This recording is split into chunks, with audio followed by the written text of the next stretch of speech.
जी हाँ दोस्तों, तो welcome to our channel Jharkhand competitor. ये है बीएसएससी प्लस 2 प्रैक्टिस सेट 2 है। ऑलरेडी प्रैक्टिस सेट 1 मैं करवा चुका हूँ। तो आप यदि चैनल पे नए होंगे तो चैनल को सब्सक्राइब जरूर कीजिएगा।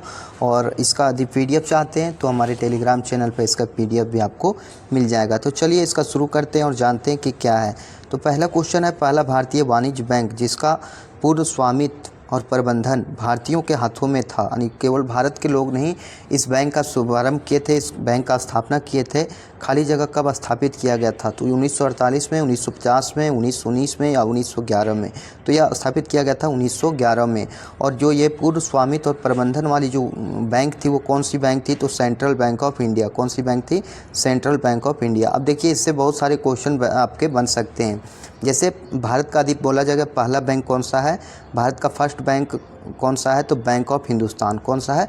Bank of Hindustan. फिर यदि बोला जाए कि सारे बैंकों का जो निरीक्षण करता है और देखरेख करता है वो कौन करता है? तो वो आरबीआई के देखरेख में होता है। अब बोला जाएगा कि आरबीआई का स्थापना कब हुआ था? तो 1 अप्रैल 1935 को हुआ था। कब हुआ था? 1 अप्रैल 1935 को। दूसरी चीज़ पूछा जा सकता है कि बैंक ऑफ हिंदुस्तान का नाम जो है या 1921 में इसका नाम करके क्या रख दिया गया? Imperial bank of India. क्या किया? Imperial bank of India. और यही जो 1921 में जो इंपीरियल बैंक ऑफ इंडिया था, इसी को फिर बाद में 1 जुलाई 1955 को, कब? 1 जुलाई 1955 को स्टेट बैंक ऑफ इंडिया किया गया। कब क्या किया गया? State bank of India. तो इस तरह से क्वेश्चन आपके एग्जाम में पूछे जा सकते हैं, पूछा जा सकता है। तो ये सारी क्वेश्चनें थी। चलिए अब दूसरा क्वेश्चन देखते हैं। दूसरा क्वेश्चन हमें क्या बता रहा है? दूसरा क्वेश्चन है, किस सिख गुरु के निमंत्रण पर सूफी संत हजरत मियाँ मीर ने हजरत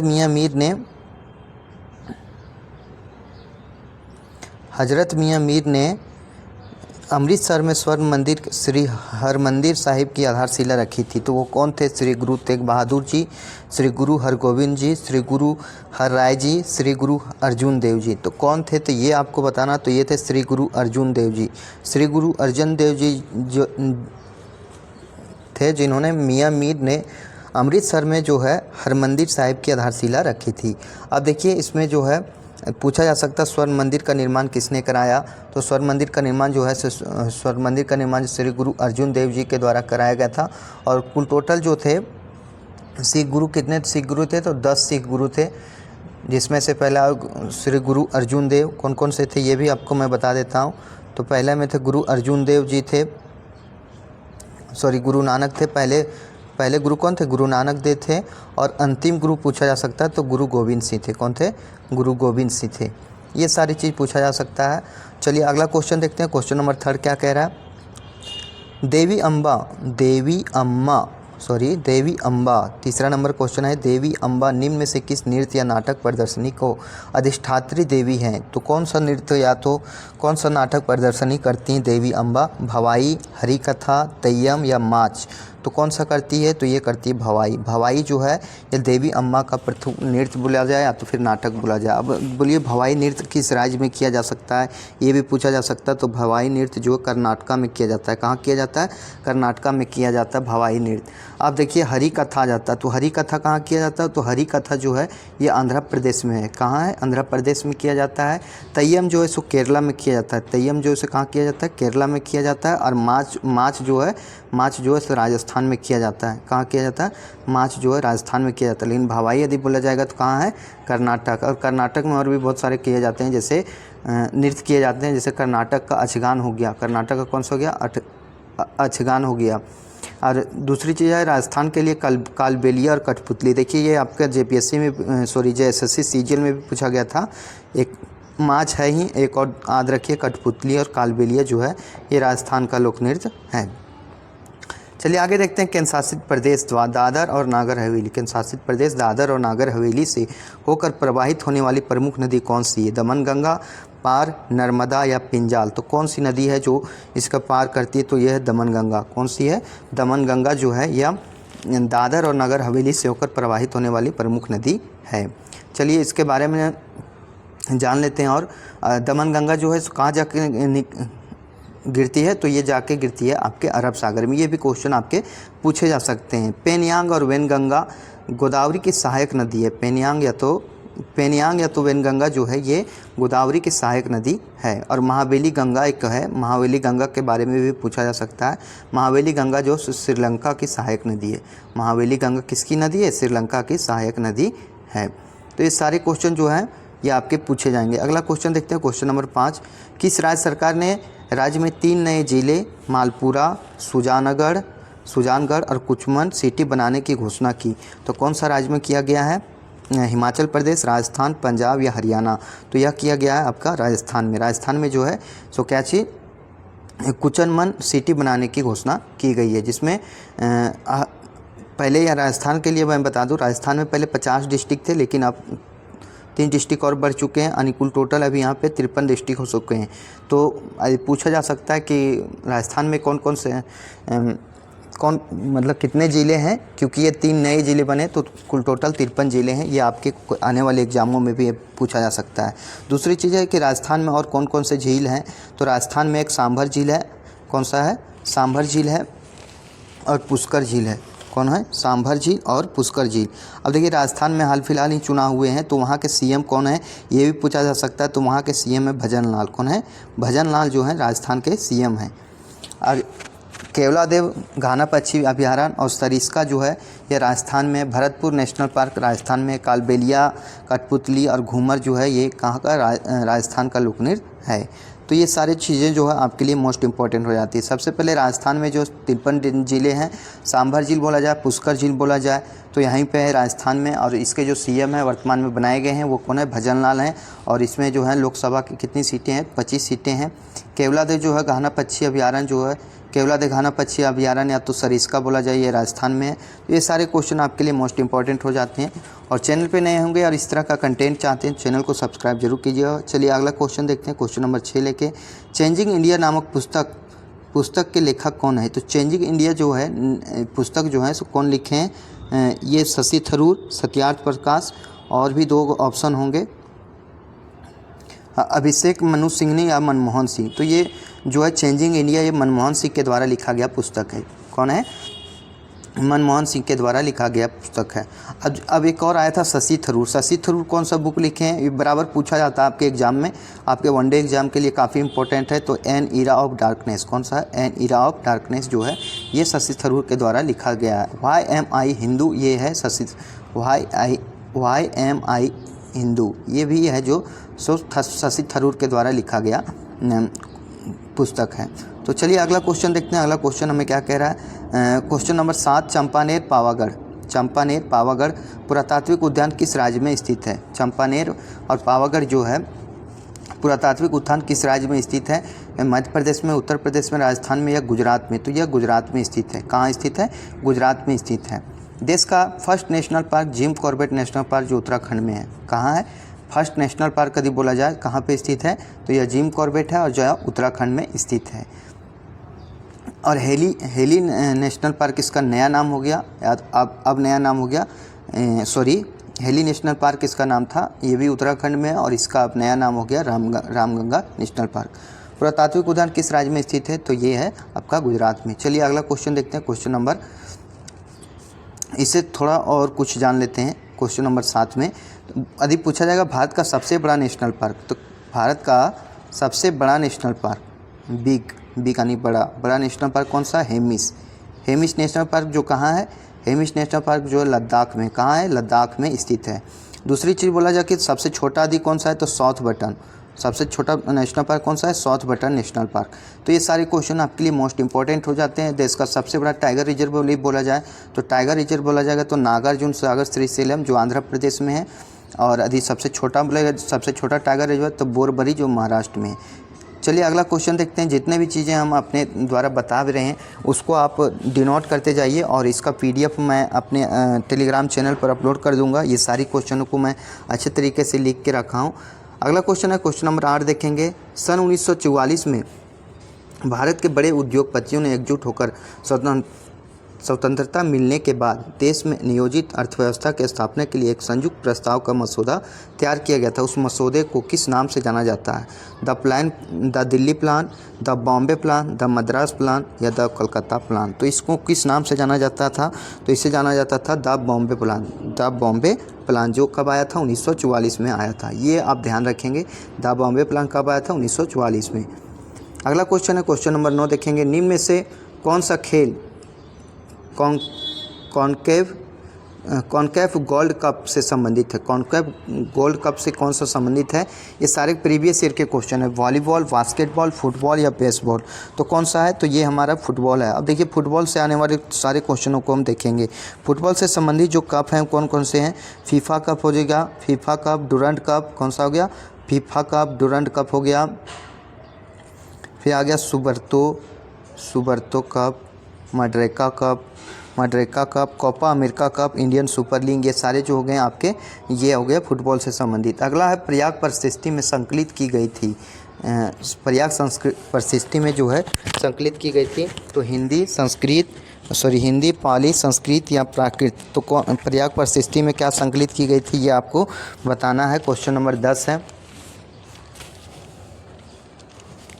तो यह संस्कृत, इसका आंसर क्या हो जाएगा आपके लिए? संस्कृत जो है यह संकलित की गई थी। पहले जो ज़्यादातर संस्कृत की भाषाएं चला करती थी। अब हरिसेन जो है प्रयाग प्रशिष्टि के लेखक कौन है? हरिसेन है। कौन है इसके लेखक? कौन है? हरिसेन है। ये आपसे पूछा जा सकता है। प्रयाग प्रशिष्टि के लेखक हरिसेन है। और इसे किस रूप में, किस भाषा में संकलित किया गया था? संस्कृत में किया गया था, मतलब लिखित किया गया था, संकलित किया गया था। और हिंदी लिपि कौन सी है? तो देवनागरी है। हिंदी की लिपि कौन सी है? देवनागरी है। चलिए अगला देखते हैं क्वेश्चन नंबर 11 क्या कह रहा है। दिलवाड़ा और जरगा पर्वत चोटियाँ निम्नलिखित में से किस राज्य में स्थित है? तो दिलवाड़ा और जरगा पर्वत जो है इसे किस राज्य में स्थित है? मध्य प्रदेश में, गुजरात में, राजस्थान में या हरियाणा में? तो ये राजस्थान में स्थित है। राजस्थान में है दिलवाड़ा का जैन मंदिर और यहीं पे अरावली माउंट आबू में स्थित है। कहाँ स्थित है? अरावली माउंट आबू में स्थित है। अरावली पर्वत का सबसे ऊंचा शिखर यदि पूछा जाएगा कि अरावली का सबसे ऊंचा पर्वत शिखर कौन सा है? तो कौन सा है अरावली का सबसे ऊंचा पर्वत शिखर? तो ये गुरु शिखर। कौन सा है? गुरु शिखर जो है ये अरावली का सबसे ऊंचा शिखर है। कौन सा है? अरावली का सबसे ऊंचा शिखर गुरु शिखर है जो 1722 मीटर है। कितना? 1722 मीटर है। दुनिया का सबसे प्राचीन अवशिष्ट पर्वत यदि बोला जाए तो इसे हम किसे कहेंगे? अरावली पर्वत को। दुनिया का सबसे प्राचीन अवशिष्ट पर्वत बोलेंगे अरावली पर्वत को। किसे बोलेंगे? अरावली पर्वत को। अगला क्वेश्चन देखेंगे क्वेश्चन नंबर 12 क्या कर रहा है। चंदावर की लड़ाई मोहम्मद गौरी और खाली जगह वंश के कन्नौज के जयचंद के बीच हुई थी। तो चौहान, गुप्त, बैक्ट्रियन या गढ़वाल। तो किसके बीच हुआ था ये आपको बताना है। तो गढ़वाल के बीच हुआ था। चंदावर की लड़ाई मोहम्मद गौरी और गढ़वाल वंश के कन्नौज के जयचंद के बीच हुई थी। और यह कब हुआ था? तो यह हुआ था 1194 में। कब हुआ था? 1194 में। अब पूछा जा सकता है कि तराइन का प्रथम युद्ध कब हुआ था? तो 1191 में। और किसके बीच हुआ? पृथ्वीराज चौहान और मोहम्मद गौरी के बीच। जिसमें कौन जीती थी?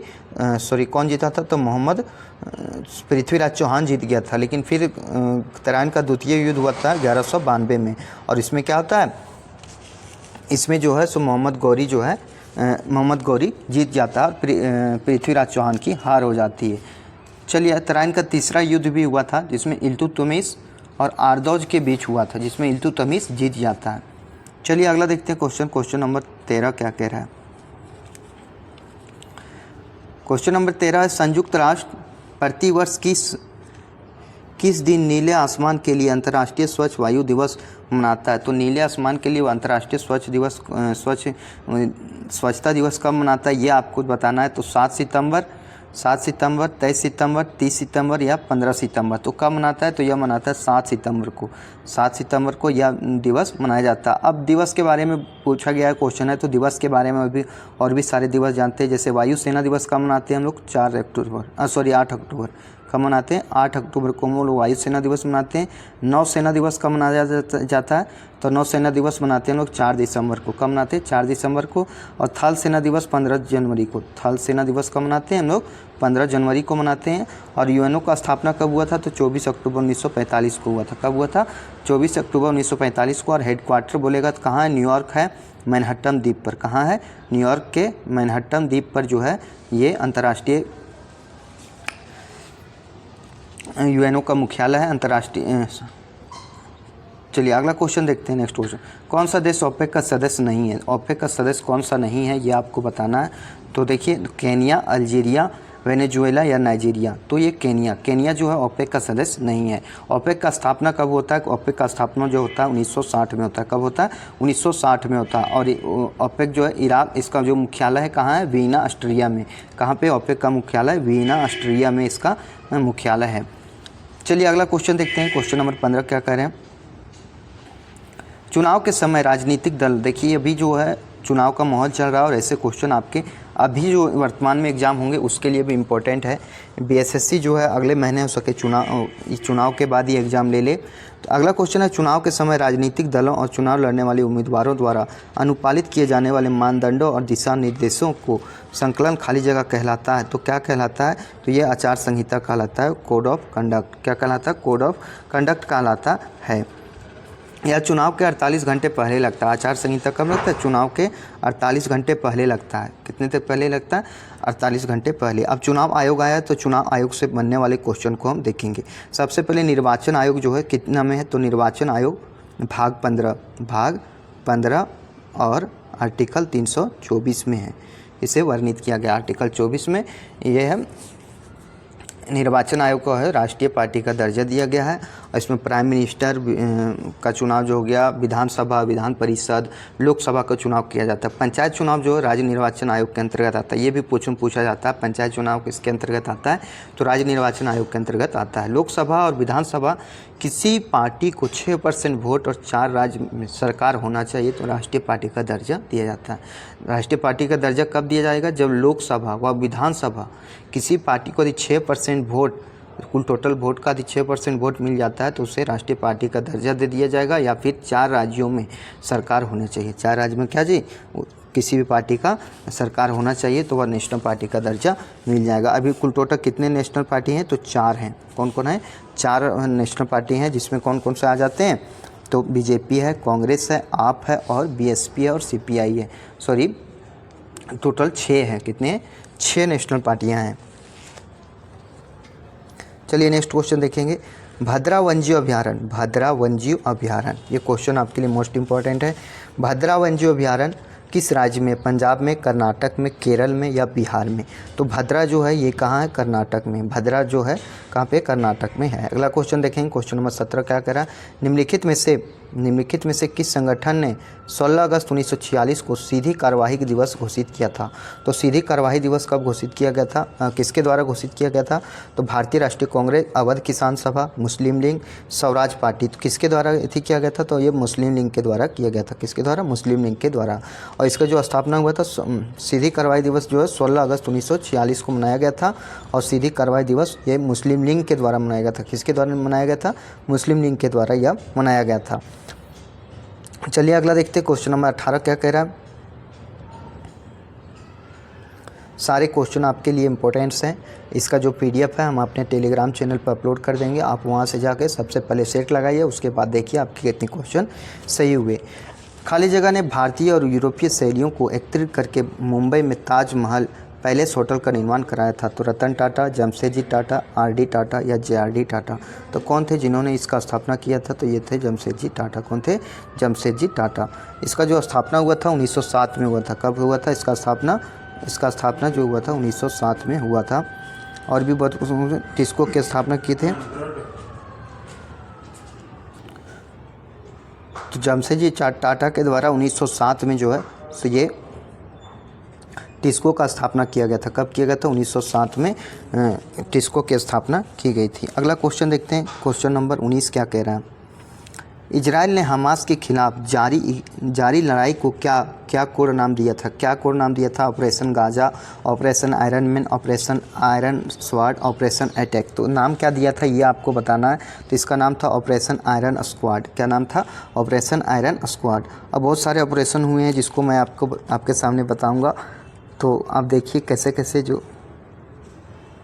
थोड़ा सा टेक्निकल इशू था। तो चलिए देखते हैं कौन कौन से ऑपरेशन और हुए थे जो आपके लिए इम्पोर्टेंट रोल अदा करेंगे। तो पहला ऑपरेशन वंदे भारत, जो विदेश में ऑपरेशन वंदे भारत। कौन था? ऑपरेशन वंदे भारत, जिसमें विदेश में फंसे लोगों को भारत लाने के लिए प्रयत्न किया जाता था। ऑपरेशन संजीवनी, मालदीव को कोरोना समय 6.2 टन दवाई का सप्लाई किया गया था। किसको? मालदीव को ऑपरेशन संजीवनी के तहत कोरोना के दौरान क्या थी? दवाई उपलब्ध कराया गया था। 6.2 टन। ऑपरेशन देवी शक्ति, अफगानिस्तान में तालिबानियों को जो कब्जा हो गया था उससे निपटने के लिए। और ऑपरेशन गंगा, यूक्रेन और कौन से रूस और यूक्रेन जो अभी चल रहा था लड़ाई, उस पर भारतीयों को लाने के लिए या जो चलाया गया था ऑपरेशन गंगा ऑपरेशन चलाया गया था। तो ये सारे क्वेश्चन आपके लिए इंपॉर्टेंट्स हैं। चैनल पे नए होंगे चैनल को सब्सक्राइब जरूर कीजिएगा। चलिए अगला क्वेश्चन देखते हैं। चलिए नेक्स्ट क्वेश्चन है, 2011 की जनगणना के अनुसार निम्नलिखित में से किस राज्य का जनसंख्या घनत्व 800 से अधिक था? तो कौन सा राज्य था जिसका जनसंख्या घनत्व 800 से अधिक था? महाराष्ट्र,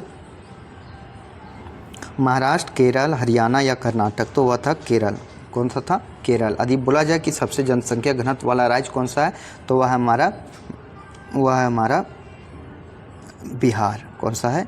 बिहार है। और यहाँ पे जो जनसंख्या घनत्व है ये सबसे ज़्यादा है। और भारत में यदि बोला जाए तो 384 व्यक्ति प्रति मीटर में रह रहे हैं। कितने? 384 व्यक्ति प्रति मीटर में रह रहे हैं। चलिए अगला क्वेश्चन देखते हैं। क्वेश्चन नंबर 21 क्या कह रहा है? लोकप्रिय बालिका बचत योजना। कौन सा है योजना? लोकप्रिय बालिका बचत योजना सुकन्या समृद्धि योजना के तहत वर्तमान में आवश्यक न्यूनतम वार्षिक जमा राशि कितनी है? वार्षिक जमा राशि कितनी है? 500 रुपये, 1000 रुपये, 250 रुपये या 2000 रुपये? तो ये 250 रुपये। कितने हैं? 250 रुपये इसकी राशि है, वार्षिक जमा राशि। अगला क्वेश्चन देखते हैं। क्वेश्चन नंबर 22, भारत सरकार ने केंद्रीय ग्रामीण स्वच्छता कार्यक्रम CRSP का शुभारंभ किस वर्ष किया? तो CRSP का शुभारंभ जो किया था कब किया था? 1990 में, 1982 में, 1978 में या 1986 में? यह किया था 1986 में। 1986 में उपभोक्ता संरक्षण अधिनियम भी आया था और केंद्रीय ग्रामीण स्वच्छता कार्यक्रम भी स्थापित किया गया था। और दूसरा चीज़ है कि वन्यजीव संरक्षण अधिनियम, ये बहुत बार पूछा जाता है क्वेश्चन। वन्यजीव संरक्षण अधिनियम 1972 में आया था। कब आया था? 1972 में। खाद्य सुरक्षा अधिनियम 2013 में आया। कब आया था? 2013 में। देखिए बहुत जल्द जो पेंसिल होता है उसको मैं लाऊंगा और एक एक चीज़ को डिनोट करते चलेंगे। चलिए अगला देखते हैं। क्वेश्चन नंबर 23, 712 ईस्वी में भारत पर हुए अरब आक्रमण का नेतृत्व खाली जगह ने किया था? मोहम्मद बख्तियार खिलजी, मोहम्मद बिन कासिम, मोहम्मद साहिबानी खान और नसीर उद दीन मोहम्मद शाह। तो कौन थे? तो मोहम्मद बिन कासिम। कौन थे? मोहम्मद बिन कासिम। और इन्होंने जो था कि जजिया कर अंतिम रूप से समाप्त किया था। और जो मोहम्मद बिन कासिम थे इसे रंगीला बादशाह भी कहा जाता है। भारत पर आक्रमण करने वाले मुस्लिम कौन थे? मोहम्मद बिन कासिम थे। अगला क्वेश्चन देखेंगे। क्वेश्चन नंबर 24 क्या कह रहा है?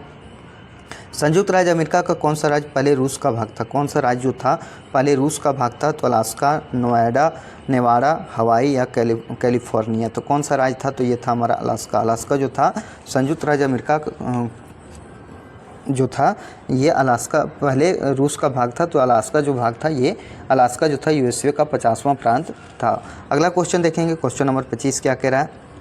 भारत में चुनाव सुधारों के संदर्भ में VVPAT में T का क्या तात्पर्य है? तो ट्रेड, टेक्स्ट, ट्रस्ट या ट्रेल? तो VVPAT में जो है ये T का क्या अर्थ है ये आपको बताना है। तो इसका अर्थ है ट्रायल। क्या है?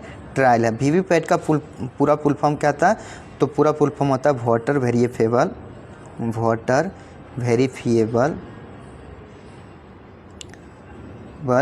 Paper audit trial. क्या है? Paper audit trial. ये हमारा जो है पूर्ण रूप है। चलिए क्वेश्चन नंबर 25 आपका हो गया था लेकिन एक बार फिर से हम पढ़ लेते हैं। क्वेश्चन है, भारत में चुनाव सुधारों के संदर्भ में VVPAT में T का क्या अभिप्राय है? ट्रेड, टेक्स्ट, ट्रस्ट या ट्रेल? तो टेक्स्ट है। क्या चीज़ है? सॉरी ट्रेल है। क्या है? ट्रेल है। अब VVPAT का पूरा नाम क्या है? तो VVPAT का पूरा नाम है voter verifiable paper audit trial. क्या है? Paper audit trial. अब आ जाता है ईवीएम। ईवीएम का फुल फॉर्म क्या आता है? तो इलेक्ट्रॉनिक वोटिंग मशीन। क्या होता है ईवीएम का? Electronic voting machine. दूसरी चीज़ आ जाता है कि ईवीएम का सर्वप्रथम यूज कब किया गया था? तो 1982 में 50 बूथों पर किया गया था। कब वो किया गया था? 1982 में 50 बूथ पर शुरू में किया गया था और कंप्लीट रूप से गोवा में जो चुनाव हुआ था 1999 में, उसमें कंप्लीट रूप से ये जो है ईवीएम का उपयोग किया गया था। तो चलिए अगला क्वेश्चन देखते हैं। और एक चीज़ और पूछा जा सकता है कि ईवीएम की मदद से पहली बार लोकसभा चुनाव कब कराया गया था? लोकसभा का चुनाव जो है सो 2004 में कराया गया था। तो 1982 में क्या हुआ था? ईवीएम का प्रयोग किया गया था। लेकिन यदि बोला जाएगा लोकसभा का चुनाव जो है ईवीएम का जो चुनाव ईवीएम के द्वारा कब शुरू हुआ था? तो 2004 में। अब पूरा देश में यदि बोला जाएगा तो 2009 में। पूरे देश में कब हुआ था? 2009 में। वीवीपैट का यूज़ 2013 में किया गया था। तो ये सारे डाटा जो है आप याद रखेंगे। चलिए अगला क्वेश्चन देख लेते हैं। नेक्स्ट क्वेश्चन क्या कह रहा है? भारतीय लघु उद्योग विकास बैंक सिडबी जो है खाली जगह द्वारा विनियमित होता है। इंडियन बैंक, भारतीय रिजर्व बैंक, आईसीआईसीआई बैंक, भारतीय स्टेट बैंक। तो सिडबी जो है किसके द्वारा होता है? तो ये सिडबी जो है ये आपका आईआरबी के द्वारा, भारतीय रिजर्व बैंक के द्वारा विनियमित किया जाता है। अब एक आ जाता है कि और एक एग्जिम बैंक आता है। एग्जिम बैंक का स्थापना जो हुआ था 1982 में हुआ था। कब हुआ था? 1982 में। और सिडबी का जो स्थापना हुआ था 1990 में हुआ था। मुख्यालय कहाँ है? मुख्यालय इसका लखनऊ है। कहाँ है? लखनऊ है। चलिए अगला क्वेश्चन देखते हैं। क्वेश्चन नंबर 27 क्या कह रहा है? सारे क्वेश्चन आपके इंपॉर्टेंट्स हैं। पददकल। क्या है? पददकल नृत्य उत्सव भारत के किस राज्य में आयोजित किया जाता है? पददकल जो नृत्य है वो कहाँ आयोजित किया जाता है ये आपको बताना है। असम में, मणिपुर में, कर्नाटक में या झारखंड में? तो ये कर्नाटक में आयोजित किया जाता है। कर्नाटक में और भी बहुत सारे नृत्य हैं, जैसे अचगान हो गया। अचगान जो है ये कहाँ का है? कर्नाटक का है। कर्नाटक का जो है अचगान है। और राजस्थान का यदि बोला जाएगा तो घूमर है, कालबेलिया है। राजस्थान का क्या जगह? घूमर, कालबेलिया। गीदा और भांगड़ा जो हो जाएगा पंजाब का हो जाएगा। गीदा और भांगड़ा कहाँ का हो जाएगा? पंजाब का हो जाएगा। तो ये सारे क्वेश्चन आपके लिए मोस्ट इंपॉर्टेंट हो जाएगा। दूसरा केरला के बारे में बोला जाएगा तो केरल में हो जाएगा कथकली, मोहिनी अट्टम और थय्यम। कथकली, मोहिनी अट्टम और थय्यम, ये 3 को जो हो गए ये हमारे केरल से हो गए। चलिए अगला क्वेश्चन देखते हैं। क्वेश्चन नंबर 28 क्या कह रहा है? क्वेश्चन नंबर 28 को देखेंगे। सारे क्वेश्चन आपके इंपॉर्टेंट्स है। भारत के संविधान की प्रस्तावना के अनुसार भारत एक खाली जगह है। तो भारत एक क्या है? काफ़ी इंपॉर्टेंट क्वेश्चन है। भारत एक क्या है? अभिजात वर्ग का शासन है, गणतंत्र है, या फिर 2 और ऑप्शन बीच ऊपर छूट गए हैं, उसको देख लेते हैं। या तो कुलीन तंत्र है या राजतंत्र है। तो भारत क्या है? तो भारत जो है से गणतंत्र राष्ट्र है। स्वतंत्र नहीं दिया है तो यहाँ क्या दिया है? ऑप्शन के अनुसार गणतंत्र राष्ट्र है। अब इसके बारे में थोड़ा और जान लेंगे कि 42वें संविधान संशोधन द्वारा जो है संविधान में समाजवाद, अखंडता और पंथ निरपेक्ष को जोड़ा गया था। ये क्वेश्चन आपके लिए समाजवाद, पंथ निरपेक्ष और अखंडता को जोड़ा गया था। अगला क्वेश्चन देखते हैं। क्वेश्चन नंबर 29 क्या कह रहा है? क्वेश्चन नंबर 29 से गुप्त वंश के शासक कुमार गुप्त ने निम्नलिखित में से किस विश्वविद्यालय की स्थापना की थी? तो किस विश्वविद्यालय का स्थापना किया था? दिल्ली विश्वविद्यालय, नालंदा विश्वविद्यालय, पुणे विश्वविद्यालय या तक्षशिला विश्वविद्यालय? तो ये नालंदा विश्वविद्यालय की स्थापना किया था। किसकी किया था? नालंदा विश्वविद्यालय का स्थापना किया था। और विक्रमशिला विश्वविद्यालय जो है कहाँ? धर्मशाला में। कहाँ है? विक्रमशिला विश्वविद्यालय कहाँ? धर्मशाला में है। और बौद्ध धर्म के महायान शाखा को ऑक्सफोर्ड कहा जाता है। बौद्ध धर्म के जो महायान शाखा उसे क्या कहा जाता है?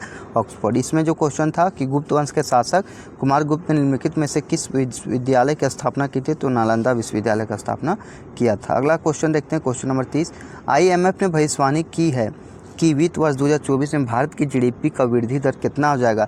तो भारत की GDP का वृद्धि दर जो हो जाएगा कितना % हो जाएगा? तो 6.3% होगा। कितने होगा? 6.3%। और IMF और जो ब्रिटेन वुड्स है इसे जुड़वा बहन कहा जाता है। और IMF का स्थापना 1944 में हुआ था। कब हुआ था? IMF का स्थापना 1944 और ब्रिटेन वुड्स का भी स्थापना जो हुआ था 1944 में हुआ था। तो ये क्वेश्चन आपके लिए इंपॉर्टेंट्स हो जाते हैं। अगला क्वेश्चन देखेंगे। क्वेश्चन नंबर 31 क्या कह रहा है? 31 है भारतीय संविधान के अनुसार भारत एक नियंत्रक एवं महालेखा परीक्षक होगा। क्या होगा? भारत का एक नियंत्रण एवं महालेखा परीक्षक होगा। होगा जिसकी नियुक्ति खाली जगह द्वारा की जाएगी। तो इसका नियुक्ति कौन करे? भारत के प्रधानमंत्री, भारत के महान्यायवादी, भारत के राष्ट्रपति या फिर भारत के मुख्य न्यायाधीश। तो भारत के राष्ट्रपति के द्वारा ये निर्वाचन किया जाएगा। तो देखिए राष्ट्रपति का कार्य और क्या क्या चीज़ है। तो राष्ट्रपति जो है हाई कोर्ट के जज को शपथ दिलाता है। डिस्ट्रिक्ट कोर्ट की नियुक्ति जो है राज्यपाल के द्वारा किया जाता है। ये क्वेश्चन आपके लिए इंपॉर्टेंट हो जाएगा कि जो हाई कोर्ट के जज को शपथ कौन दिलाता है? राज्यपाल। ये सुप्रीम कोर्ट के जज का शपथ कौन दिलाता है? तो ये राष्ट्रपति। और डिस्ट्रिक्ट कोर्ट के लिए कहा जाएगा तो ये क्वेश्चन पूछा जाता है तो ये राज्यपाल। इसका नियुक्ति कौन करता है? राज्यपाल करता है। CAG जो है, अब CAG के बारे में, तो CAG के बारे में हम थोड़ा जान लेते हैं। CAG जो है भाग 5 में है। कितना है? भाग 5 में और आर्टिकल 148 में। कितना है? आर्टिकल 148 में है। और फिर है कि जो पहला CAG थे वे नीर हरि राव थे। कौन थे? वीर नरहरि राव। कौन थे? वीर नरहरि राव। और अभी के जो CAG हैं कौन है? गिरीश चंद्र मुर्मू। आप इसका थोड़ा देख लीजिएगा। कार्यकाल इसका 6 वर्ष होता है CAG का, और उम्र यदि 65 वर्ष जो पहले हो जाए। हटाने की प्रक्रिया है जिसे महाभियोग द्वारा हटाया जा सकता है। तो ये इंपॉर्टेंट्स हो जाते हैं क्वेश्चन सारे। अगला क्वेश्चन देखेंगे, क्वेश्चन नंबर 32। मध्य प्रदेश के खजुराहो मंदिर, मध्य प्रदेश का खजुराहो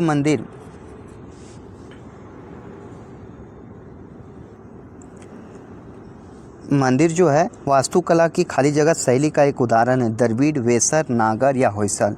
तो ये जो है किस शैली का है? तो नागर शैली का है। किसका है? नागर शैली का है। जो ये नागर शैली है जो ये उत्तर भारत का है, कैसा? नॉर्थ इंडिया का। क्या चाहिए? नॉर्थ इंडिया का है नागर शैली। और दक्षिण भारत का बोलेगा तो वह द्रविड़ शैली है। क्या है? द्रविड़ शैली जो है दक्षिण भारत का है। अगला क्वेश्चन देखेंगे, क्वेश्चन नंबर 33 क्या कह रहा है?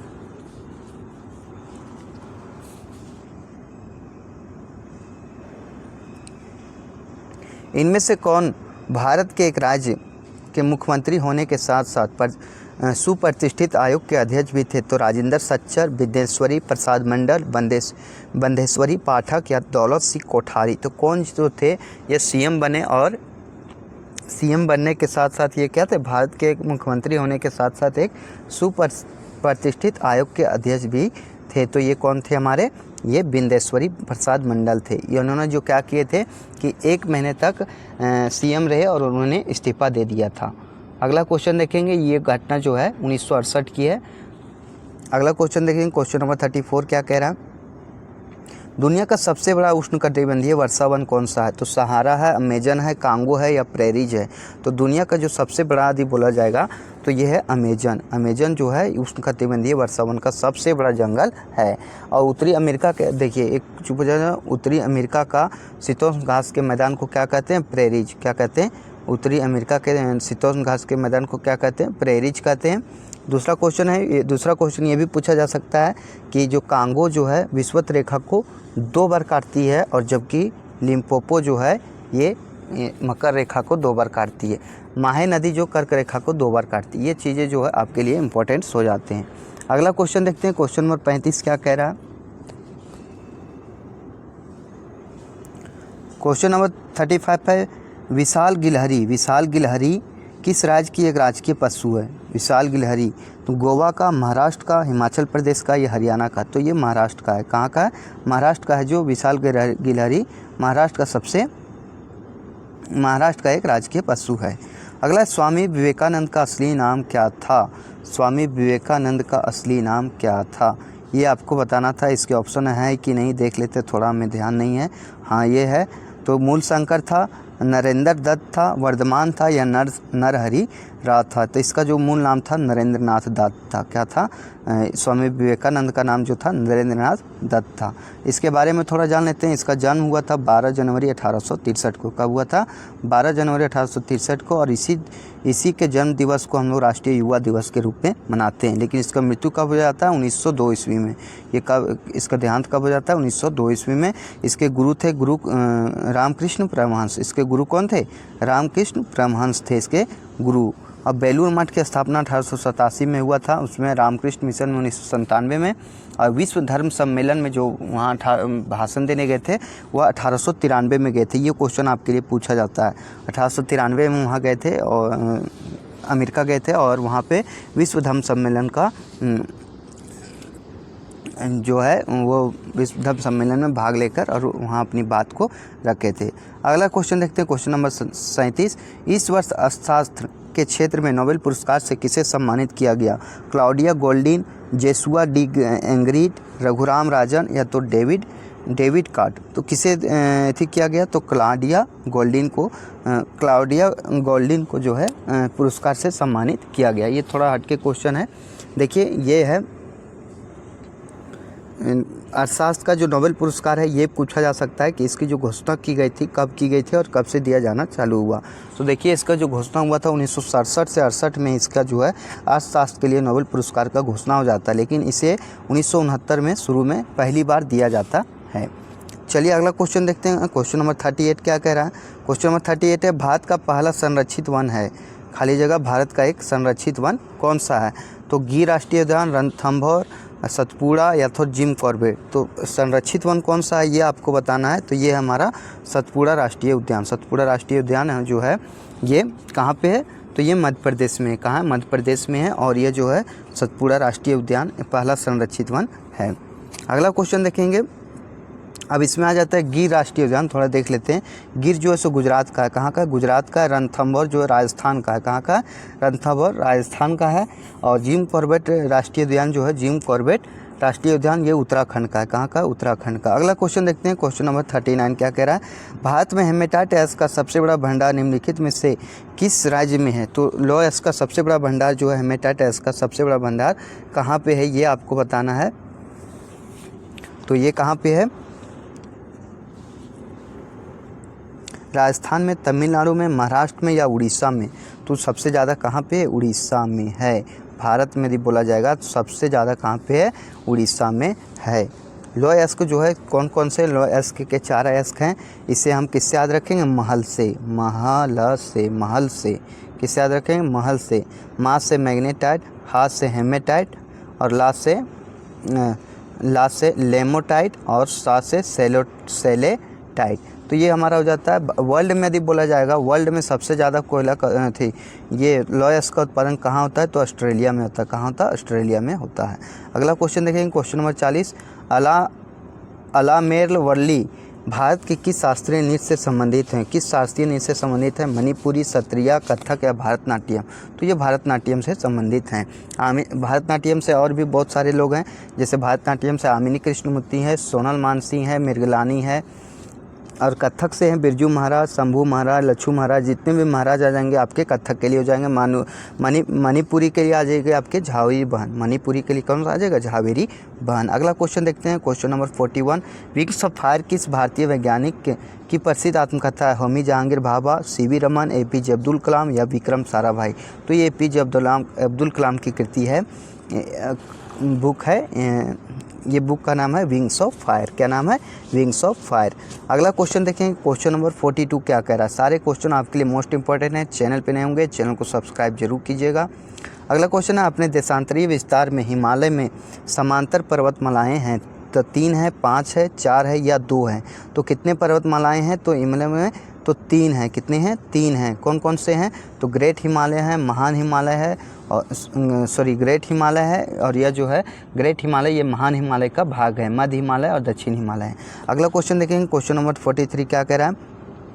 43 है, पुलकेशिन प्रथम दक्षिण भारत के खाली जगह किस वंश के शासक थे? तो पुलकेशिन जो है प्रथम दक्षिण भारत के खाली जगह वंश के शासक थे। तो ये किस वंश के शासक थे? तो चालुक्य वंश के शासक थे। किसके थे? चालुक्य वंश के शासक थे। अगला क्वेश्चन देखेंगे, क्वेश्चन नंबर 44। निम्नलिखित में से कितने स्वदेशी आंदोलन के माध्यम से औपनिवेशिक शासन के लिए एक उदारवादी, कार्मिक और प्रेरक दृष्टिकोण की वकालत की थी? तो कितने थे जो ये वकालत किए थे? तो ये लाला लाजपत राय, बिपिन चंद्र पाल या गोपाल कृष्ण गोखले या बाल गंगाधर तिलक? तो किसने किए थे? तो ये किए थे गोपाल कृष्ण गोखले। गोपाल कृष्ण गोखले के द्वारा जो है ये स्वदेशी आंदोलन के माध्यम से औपनिवेशिक शासन के लिए एक उदारवादी, कार्मिक और प्रेरक दृष्टिकोण की वकालत किए थे। अगला क्वेश्चन देखेंगे, क्वेश्चन नंबर 45 क्या कह रहा है? इसरो ने आदित्य L1 का प्रक्षेप वक्र सुधार कौशल की यह किसका अध्ययन करने वाली पहली भारतीय अंतरिक्ष आधारित वेधशाला है? ये क्वेश्चन आपको पूछा गया है। तो किसका है? शुक्र का, मंगल का है, सूर्य का या बृहस्पति का? तो ये है सूर्य का। किसका है? सूर्य है। आदित्य L1 मिशन ये सूर्य से संबंधित है और इसे 2 सितंबर आदित्य L1 मिशन को जो है ये किसे 2 सितंबर 2023 को प्रक्षेपित किया गया था PSLV C-57 के द्वारा। किसके द्वारा? C-57 के द्वारा भेजा गया था। लॉन्गरेंज सीमा जो है लॉन्गरेंज और सीमा जो इसकी 15 लाख किलोमीटर है। इसकी सीमा कितनी है? 15 लाख किलोमीटर है। अगला क्वेश्चन देखेंगे। एक वर्ष में प्रति 1000 व्यक्तियों में जन्म लेने वाले जीवित शिशुओं की संख्या क्या कहलाती है? ये आपको बताना है। वृद्धि दर, प्रजनन दर या फिर मृत्यु दर या फिर जन्म दर। तो क्या कहलाता है ये आपको बताना है। तो ये कहलाता है जन्म दर। क्या कहलाता है? जन्म दर कहलाता है। चलिए नेक्स्ट क्वेश्चन देखेंगे। क्वेश्चन नंबर 47 क्या कह रहा है? 1857 में अंग्रेज़ों ने मुगल वंश के अंतिम शासक खाली जगह को सत्ता में बर्खास्त किया था। तो अंतिम शासक कौन थे जिसे बर्खास्त कर दिया था? जलालुद्दीन अकबर, नसरुद्दीन हुमायूं, बहादुर शाह जफ़र या फिर एक और ऑप्शन था, लेकिन यहाँ पे ऑप्शन मिल जा रहे हैं। तो वो कौन थे? बहादुर शाह जफ़र थे, जिसे क्या किया था? बहादुर शाह जफ़र को उसके सत्ता से बर्खास्त कर दिया गया था। और ये जो हुआ था 1857 का क्रांति जो है ये कहाँ से स्टार्ट हुआ था? तो यूपी के मेरठ से स्टार्ट हुआ था। कहाँ से? यूपी के मेरठ से। और कब स्टार्ट हुआ था? तो 10 मई 1857 को। कब हुआ था? 10 मई 1857 को यह स्टार्ट हुआ था। और इसके जो नेतृत्वकर्ता थे बहादुर शाह जफ़र थे। कानपुर से कौन थे? तो कानपुर से नाना भाई। कानपुर यहाँ पे ना आया तो ना से हम याद कर रखेंगे। कानपुर में कौन थे? नाना साहब। और इसके नेतृत्वकर्ता थे। और इलाहाबाद से लियाकत अली। इलाहाबाद से कौन थे? लियाकत अली। ये इंपॉर्टेंट रहते हैं। अगला क्वेश्चन है नमक आंदोलन कम से कम 3 कारणों से उल्लेखनीय था। निम्नलिखित में से कौन से इनमें से एक नहीं था? ये पूछा गया कि इनमें से कौन सा एक जो नहीं था। इसमें महात्मा गांधी को विश्व स्तर पर पहचान मिली थी, ये सही है। या पहली राष्ट्रवादी गतिविधि थी जिसमें महिलाओं ने बड़ी संख्या में भाग लिया था, ये भी सही है। भारत की युवा आबादी स्कूल में जाने लगी थी, ये गलत बता रहा है। अर्थात ऑप्शन नंबर सी सही होगा। इस आंदोलन में अंग्रेजों को यह महसूस होने लगा था कि उनका शासन हमेशा के लिए नहीं रहेगा। ये इंपॉर्टेंट सा क्वेश्चन है और ये काफ़ी अच्छा क्वेश्चन है। और इस तरह के क्वेश्चन आपके +2 एग्जाम में देखने को मिलेगा। मंगल पांडे को बैरकपुर में खाली जगह को ब्रिटिश अधिकारी पर हमला करने के लिए फांसी दी गई थी। 21 मार्च 1857, 23 मार्च 1857, 31 मार्च 1857 या 29 मार्च 1857। तो ये कब फांसी दिया गया था? तो ये दिया गया था 29 मार्च 1857। आप गलत करके मत आइएगा। मंगल पांडे को 8 अप्रैल 1857 को फांसी दिया गया और 10 मई 1857 को यूपी के मेरठ से जो है ये यूपी के मेरठ से 1857 की क्रांति की शुरुआत हुई थी। और 29 मार्च को मंगल पांडे को बैरकपुर में ब्रिटिश अधिकारियों को हमला करने के लिए उसे गिरफ्तार किया गया था। अगला क्वेश्चन देखेंगे। क्वेश्चन नंबर 50 क्या कह रहा है? बेटी बचाओ बेटी पढ़ाओ अभियान के एक हिस्से के रूप में बालिकाओं के लिए विशेष रूप से लॉन्च किए गए बैंक खाते का नाम क्या है? धनलक्ष्मी, सुकन्या समृद्धि, कन्या धन या कन्या श्री। तो उसका नाम क्या है? तो वह है सुकन्या समृद्धि। क्या नाम है? सुकन्या समृद्धि। बेटी बचाओ बेटी पढ़ाओ। और ये जो कहाँ से शुरुआत किया गया था? तो हरियाणा से किया गया था। और कब? 22 जनवरी 2015 को पानीपत हरियाणा से। लेकिन क्यों 22 जनवरी को ही क्यों मनाया गया था राष्ट्रीय बालिका दिवस? क्योंकि 22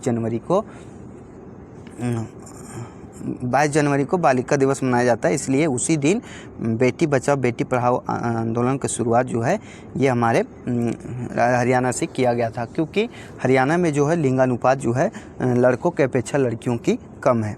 अगला क्वेश्चन देखेंगे। Question number 51। आप आसवन की तकनीक का उपयोग करके किस प्रकार के पदार्थों को अलग किया जा सकता है? रंगीन पदार्थ, अनेक इलेक्ट्रॉनों वाले पदार्थ, मोटे या दानेदार पदार्थ, भाप वाष्पशील पदार्थ। तो किसे आप अलग करेंगे? तो ये भाप वाष्पशील पदार्थ को आप अलग करिएगा। किसके कीजिए? भाप वाष्पशील पदार्थ को आप भाप आसवन विधि द्वारा अलग कर सकते हैं। अगला क्वेश्चन देखेंगे। क्वेश्चन नंबर 52 क्या कह रहा है?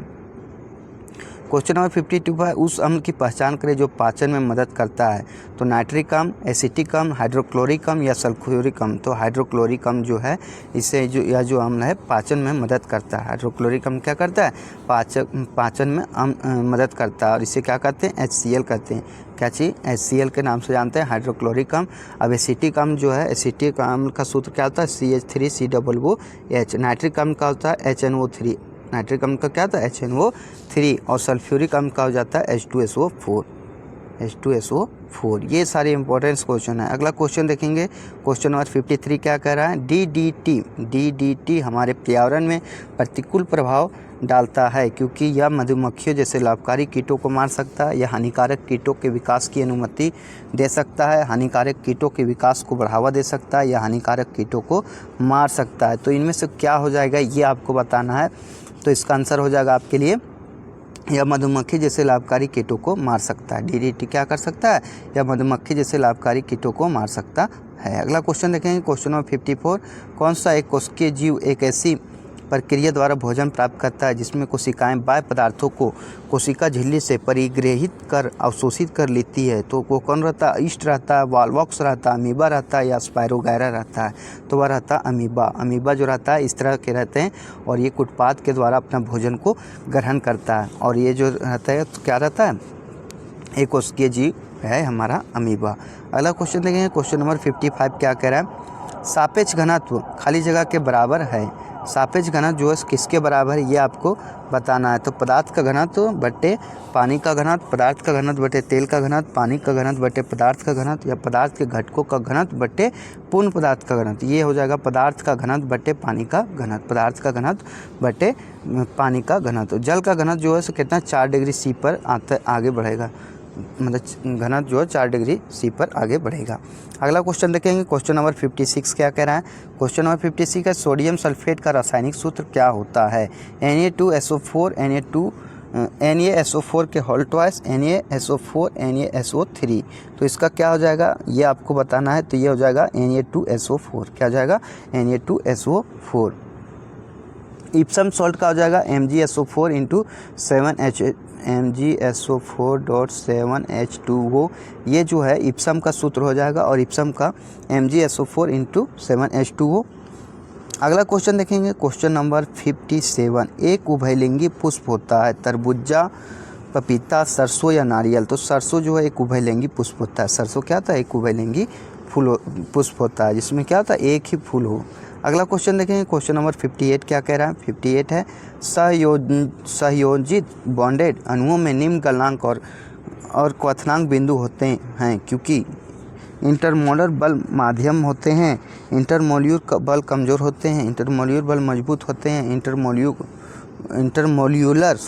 बल बहुत मजबूत होते हैं। ये आपको बताना है। तो इसका हो जाएगा इंटरमोल्यूलर बल कमज़ोर होते हैं, इसलिए संयोजित बॉन्डेड अणुओं में निम्न गलनांक और क्वथनांक बिंदु होते हैं। अगला क्वेश्चन देखेंगे, क्वेश्चन नंबर 59 क्या कह रहा है, क्वेश्चन नंबर 59, अंतिम भाग से शुरू किए गए जाने वाली एक कार 1 मीटर प्रति सेकंड स्क्वायर समान त्वरण के साथ 2 मिनट के लिए चलती है। तो कार द्वारा प्राप्त गति क्या हो जाएगा। अब देखिए इसमें जो है ए का मान क्या दे दिया गया, 1 मीटर पर सेकंड स्क्वायर, और फिर जो समय दे दिया गया, कितना समय दे दिया गया है 1 मिनट। तो समय का 1 मिनट को हम 60 से गुना करेंगे तो 2 मिनट दिया तो 60 दूना 120 सेकेंड, 120 सेकेंड हो जाएगा। अब हमें क्या निकालना है, वेग निकालना। तो v बराबर u + 80। अब u का मान हमें क्या लेना पड़ेगा, 0, और a का मान हमें कितना है, a का मान 1 दे दिया गया गुने 120 बराबर 120 मीटर पर सेकेंड। क्या हो जाएगा, 120 मीटर पर सेकेंड। चलिए अगला क्वेश्चन देखेंगे, क्वेश्चन नंबर 60, जब किसी पिंड को विषुवत रेखा से उत्तर और दक्षिणी ध्रुव पर ले जाया जाता है तो उसका भार दक्षिणी ध्रुव पर बढ़ जाता है और उत्तरी ध्रुव पर घटता है। दूसरा क्वेश्चन बोल रहा है बढ़ जाता है, घट जाता है, समान रहता है। तो ध्रुवों पर ले जाते हैं तो क्या हो जाता है, ध्रुवों पर हमेशा बढ़ जाता है, ध्रुवों पर भार भी जो है हमेशा ज़्यादा ही होता है। अगला क्वेश्चन देखते हैं, क्वेश्चन नंबर 61, मानव मस्तिष्क का ग्राम में वजन कितना होता है? मानव मस्तिष्क का ग्राम में वजन कितना होता है? 1800 से 2000, 120 से 140, 1200 से 40, 1400, 250 से 300। तो इसका जो वजन होता है इस कितना रहता है? तो 1400 ग्राम रहता है पुरुष का। और महिला का यदि बोलिएगा तो महिला का होता है 1350 ग्राम और पुरुष का होता है 1400 ग्राम। तो इसमें जो पूछा गया है कि कितना है, तो ये है 1200 से 1400 ग्राम के बीच इसका वजन होता है। मानव मस्तिष्क, मानव में जो है महिला पुरुष दोनों आ जाते हैं। 1 न्यूटन बराबर होता है, 1 न्यूटन बराबर कितना होता है? तो 1 kg मीटर पर सेकेंड स्क्वायर होता है। 1 kg मीटर पर सेकेंड स्क्वायर इसका जो मान होता है। अगला क्वेश्चन देखेंगे, क्वेश्चन नंबर 63 क्या कह रहा है? जमीन के ऊपर क्या है? जमीन के ऊपर एक बिंदु किसी वस्तु की गुरुत्वीय स्थिति ऊर्जा को खाली जगह में किए गए कार्यों के रूप में परिभाषित किया जाता है। तो किस रूप में परिभाषित किया जाता है ये आपको बताना है। तो इसे गुरुत्वाकर्षण के विपरीत जमीन से एक उस बिंदु पर उठाने के लिए क्या किया जाता है? इसे गुरुत्वाकर्षण के विपरीत जमीन से उसे उस बिंदु तक उठाने के लिए किया जाता है। अगला क्वेश्चन देखेंगे, क्वेश्चन नंबर 64 क्या कह रहा है? 5वें आवर्त में अति धात्विक तत्व खाली जगह है, गोल्ड है, कैल्शियम है, रुबिडियम है या प्लेटिनम है। तो कौन सा है ये आपको बताना है। तो ये जो है कौन सा है? कैल्शियम है। धात्विक तत्व कौन सा है? कैल्शियम है। अगला क्वेश्चन देखते हैं, क्वेश्चन नंबर 65 क्या बोल रहा है? CH14 में कितने समावयवी हैं? तो कितने समावयवी हैं ये आपको बताना है। 5 है, 6 है, 3 है या 4 हैं। तो कितने समावयवी हैं? तो ये हैं 5। अब इसे हम कैसे निकालते हैं? तो इसका होता है 2n-2। एल्केन का सूत्र क्या हो जाएगा? तो एल्केन का होता है 2n-4 + 1। अब हमें 2 गुने n का मान हमें कितना है? 6 - 4 + 1। तो 2 के पावर 2 + 1 और कितना आ जाएगा? 5। तो कितने हम समावयवी हैं? 5 हैं।